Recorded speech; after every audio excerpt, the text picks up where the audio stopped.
Welcome to r/Maliciouscompliance, where OP gets his lazy boss in huge trouble. Our next Reddit post is from Nefarious Alo. I'm a corporate professional in middle management. My boss is a senior manager, and he is horrible at his job. The Peter principle totally applies. He received his annual goals from up the ladder, and naturally, he added those things to my list of responsibilities. He would receive a hefty bonus for completing them. I would receive nothing. He would take all the credit and tell me I was lucky to have him as a mentor. He had this big shot personality. He was a smooth talker who acted like a celebrity, and he was just too important to be bothered by the people lower on the totem pole. He only wanted to interact with people that he could brag about, and beyond puckering to kiss their behinds, he spent most of this time at work perusing dating apps. We were a very in-demand group within the company, and we had a revolving door of people coming to our area daily to get help from us. Non-management employees weren't allowed to have cell phones, and they didn't have access to email, so physically stopping by was their only option.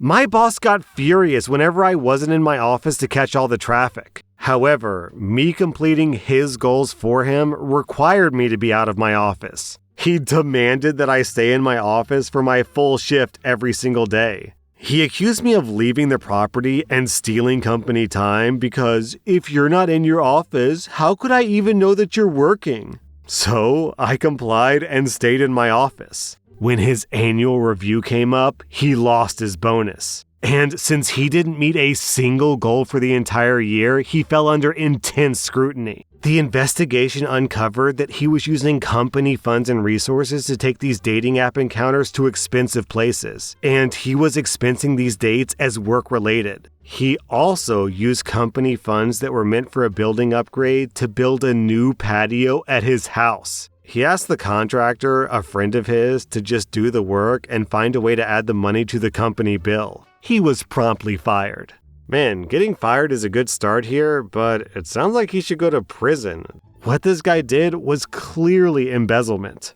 Our next Reddit post is from Faulty Carbon. Years ago, I was a cook at a well-known fast casual restaurant known for their large burritos and charging extra for guacamole. I worked hard because the place was very understaffed given the number of customers that came in. Management was understanding when we had to cut corners to make sure people didn't wait for their food. One of the rules we had to follow before cooking the rice was to rinse the raw rice 3 times until the water runs clear. Vague, I know. How clear is clear? What if, after 3 rinses, the water is not clear? Is it 3 times and runs clear, or 3 times or runs clear? Who knows? I didn't ask. Most of the time, we would give the rice 1 or 2 rinses before throwing it into the cooker. Never had any problems with customers complaining about it, and we never ran out of rice. Since there were never any problems, management didn't care, and everyone was happy. That is, until one day, Miss Manager decides that it's time to enforce every single rule exactly. I'm not sure why. To get to the position she was in, she knew how to do all the individual tasks in the kitchen, so she knew the rules. However, she did not know how to conduct the symphony of the dozen of simultaneous tasks at the speed and accuracy required to keep customers moving and to never burn anything. I did. She didn't know which corners were okay to cut and which corners were not okay to cut, but I did. As I was getting ready for the busy shift, but the kitchen wasn't in busy mode yet, I'm rinsing rice, and Miss Manager approaches me. Make sure to rinse the rice until the water runs clear. I look at her and respond, I always do. She knew that I was lying, but she also knew why I was lying. She knew that it would take longer to make the rice, but I was also the only one who could make sure that rice never runs out. Her life would be hell if we ran out of rice. She had a chance to let it go, but she didn't. OP, I know that you don't follow that rule. Keep rinsing the rice until the water runs clear, and before you put the rice in the cooker, come find me and show me that it runs clear. I looked at her with a straight face and replied, keep rinsing the rice until the water runs clear? Got it. I began. I fill the pot of rice with water, agitate the rice, pull out the perforated part of the pot, and dump out all the cloudy water. After 3 rinses, the water still resembles skim milk. I look up. She's watching me.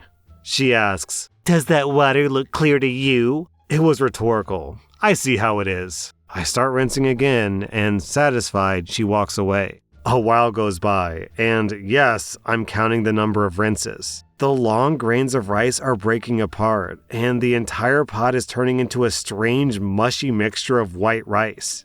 Given all the time that I'm wasting on this dumb task, everything else that needs to get started in the kitchen is falling behind. Finally, Miss Manager appears in the kitchen again. "You're still rinsing rice?" The timing was perfect. I dump out the water in front of her and ask, "Does that water look clear to you?" As I dump out the precursor to slightly watered down horchata, she softly says, "No." I step away from the sink. I ask her, "How many times do you think I've rinsed this rice?" 7, she answers. "No, try 37. I was not joking. I told her, "I've rinsed this rice 37 times, and the water is still not running clear to your satisfaction. Should I continue?" She looks at the rice, knows that it's unusable, and that she lost the fight. On the one hand, she can't tell me to keep going because the ground up rice was only a few rinses and a cook away from becoming grits. On the other hand, she can't tell me to stop rinsing because then she would be in violation of the sacred rice rinsing commandment. Additionally, she can't fire me, otherwise the store couldn't open. She scheduled me to work the entire day, and she sure knows that she couldn't do what I can do in the kitchen. "Fine," she relents. "Just get back in there and make sure we're ready when it's time to open." I laughed to myself as I went back to work. I won. Our next Reddit post is from Weird Stories Here. So I was working on a short-term job project off-site. Coming from one of the cheapest to live in countries in Europe and staying for months in Singapore, I had found some places that I could be eating for pretty cheap, and the food was good and within my tastes. Our company was giving us about $60 per day for food expenses, but I was spending somewhere around $25 to $30 a day, with the highest ever being just under $50. Our short project ran long, and our customer's client raised a ton of issues. I discussed these problems a few times with my manager, and he told me to take the client out for dinner and some drinks. My manager told me that he would cover the extra expense, just to be careful not to go too much overboard on the expense. I specifically asked him what that means, and he told me to try to not go over $200 to $250. I take the client out, and neither me nor the client really drank much, so we end up just having some food and one drink each. This is the place that I always go to eat, so the guys at the restaurant know me pretty well at that point.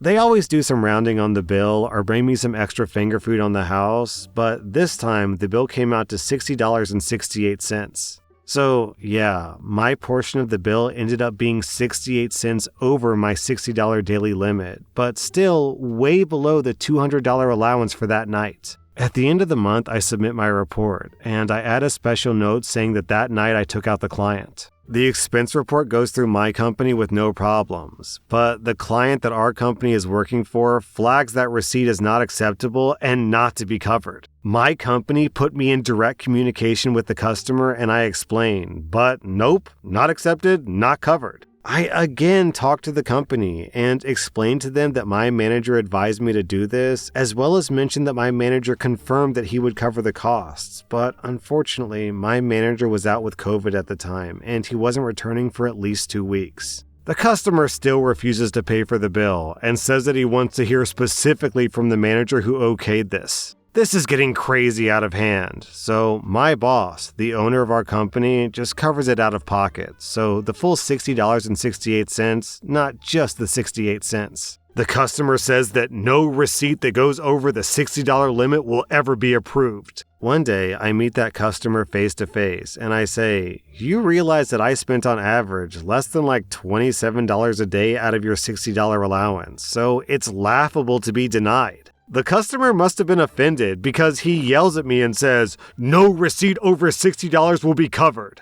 Well, cue malicious compliance. At all 3 places that I eat every day for the past 6 months, they agree to round up the bill to $60 every time I eat there. So basically, every time I eat there, I just leave a huge tip to the server. The next month, the expense report is sent out, and the customer calls me directly, seething, asking me why every single daily receipt is $60 from a specific day onwards. I just replied with, No receipts over $60 will be covered, so I have to fit my meals within the allowance. He called my company to complain about me, but the relevant person told them that they didn't understand the problem because the agreement wasn't broken. I continued charging the maximum amount that I could for the remaining 2 months that I was there. As a result, the restaurant staff loved me, so I got treated like a king. OP, the term for that customer is penny wise and dollar foolish. Our next Reddit post is from Blackheart. This happened a few months ago, but the problem has been going on for a few years. Every other month, I would get a text message from someone asking for a doctor or to make an appointment. I started off immediately telling them that they had the wrong number. Hey, it happens. When it started happening more frequently, I dealt with the minor annoyance by trying to have some fun. Is Dr. Lee available? There's no Dr. Lee here, only Dr. Wong. Dr. Wong number. It was funny until the volume of messages started increasing and I got annoyed. A quick Google search led me to the clinic's page. Their number was indeed easily mistakable for mine. Their number ends with 013 and mine ends with 073. Also, the font they used certainly made things worse. I called the clinic to tell them about this problem and that they had to do something about it. Change the font, spell the numbers out, or even change their number. I just wanted the calls to stop. The lady just brushed me off and said there was nothing she could do. I asked to speak to someone in charge but was denied. She told me to change my number or just deal with it. So here comes the part where I dealt with it. After an odd month of peace, I received several messages over a week asking me to make an appointment. Hi, I'd like to make an appointment, please. Sure, the next available slot is next Friday at 10. Would that work for you? I made very sure never to claim that I represented the clinic. If anyone asked for a specific doctor, I would say that no such person is here, and if they did ask for the clinic, I'd tell them they got the wrong number. Basically, I had myself covered, and I tried to give every single person the same appointment time.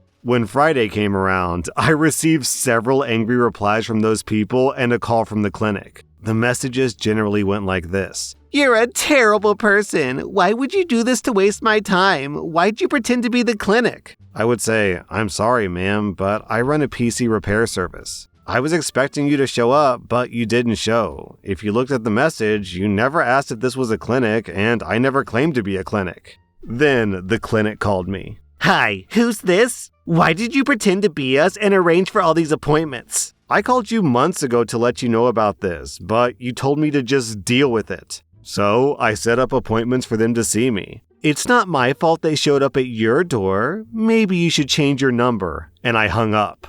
Sure, I feel a little bad that I made those people travel to the clinic, but I've since stopped receiving messages from random people. And after checking the clinic's site, they now have an online appointment making system. Our next Reddit post is from Lord Kelly. I'm a website developer, and I used to work for the stupidest buffoon of a man who had no clue about web development, even though he thought that he did. He read articles on web development and forced us to implement the new things that he had spent 5 minutes reading up on almost weekly. One day, he was messing around on our company's website, and because of some work I was doing, one of the pages he was trying to look at was temporarily unpublished, resulting in a 404 error. He went berserk and started lecturing me on how this was completely unprofessional, and if a customer ever saw it, we'd lose them. I rolled my eyes, said the page was only down for a minute, and it was fine. He then told me that we needed to be alerted somehow every time a user got a 404 error on the website. First of all, this is ridiculous.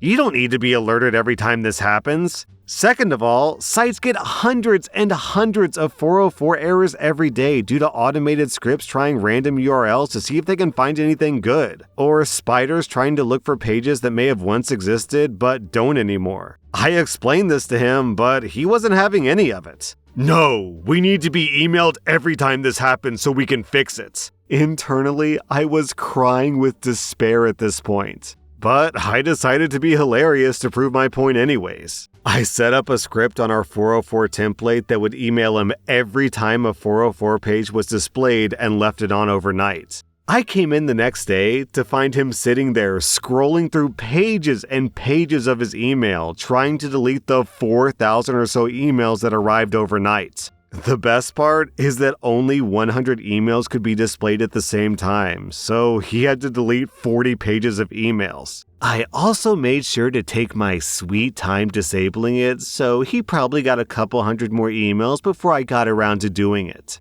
That was r/Maliciouscompliance, and if you like this content, check out my podcast where I publish the exact same episodes. Also, hit that subscribe button because I put out new Reddit videos every single day.